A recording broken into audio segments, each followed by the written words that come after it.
In this video, we'll show you how to view parcel history. In the app, go to Manage, then select Parcels. Parcels are color-coded according to their status. Parcels that are checked in will be highlighted in purple, while parcels that have been checked out will be highlighted in green. Let's select one parcel to view its history.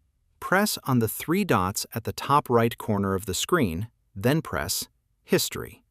This will show you more details about the parcel, like the time it was checked in, when it was signed out, and the specific user handling it at the time. Next, let's take a look at how we can filter parcels. Press on the Filter button at the top right corner of the screen. From here, you can filter parcels by a specific date or whether it's been collected. This makes it easy to keep track of parcels and prevent deliveries from going missing. Thank you for watching this video. For more tutorials, please check out our tutorials playlist.